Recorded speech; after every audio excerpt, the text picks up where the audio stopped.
हथनी कुंड barrage से छोड़ा गया पानी अब कई गांवों के लिए मुसीबत बन चुका है। रादौर हलके के यूपी के साथ लगते गांव टापू कमालपुर में गांव में पानी का पहुंचना तो बहुत मुश्किल है, लेकिन जिस प्रकार यमुना नदी का तेज बहाव गांव की ओर रुख कर रहा है, ऐसे में बहुत जल्दी ही यमुना नदी का यह पानी गांव की दूसरी तरफ से होकर इस गांव को सच में ही एक टापू में तब्दील कर सकता है। ग्रामीणों को जब जानकारी मिली कि यमुना नदी में जंगल का काफी हिस्सा नदी में समा गया है, तो ग्रामीण तुरंत मौके पर पहुंचे और हालात देखे तो लगभग 2 एकड़ के करीब जंगल यमुना नदी के भेंट चढ़ चुका था।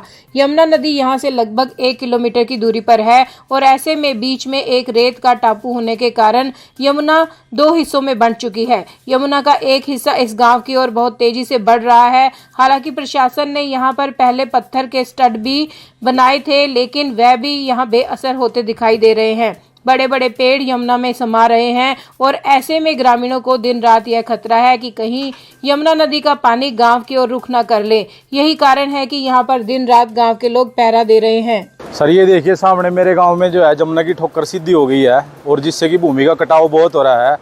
जो जंगल ने 3 स्टड लगाए थे बांध, वो भी यमुना में बह चुके हैं। उसके कारण मिट्टी का कटाव हो रहा है, गाँव की स्थिति खतरे में है। और हम सारी रात भी, कल रात पहरा दिया और आज भी हम यहीं पे खड़े हैं जमुना पे। आप देख सकते हो पानी कितना तेज है। हथनी कुंड बैराज से जैसे ही ज़्यादा पानी छोड़ा गया तो मेरे गांव की स्थिति बहुत खराब है। गांव की स्थिति अब पलायन की ओर है।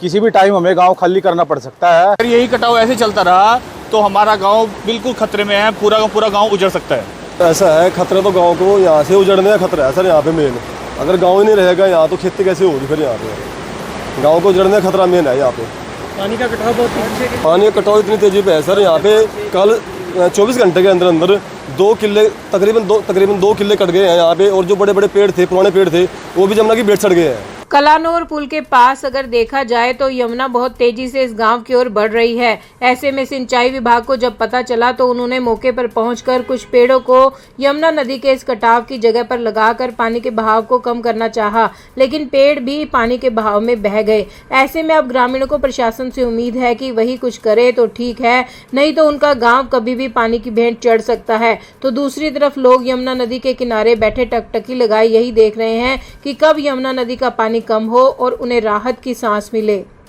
Bureau report, Navdesh times.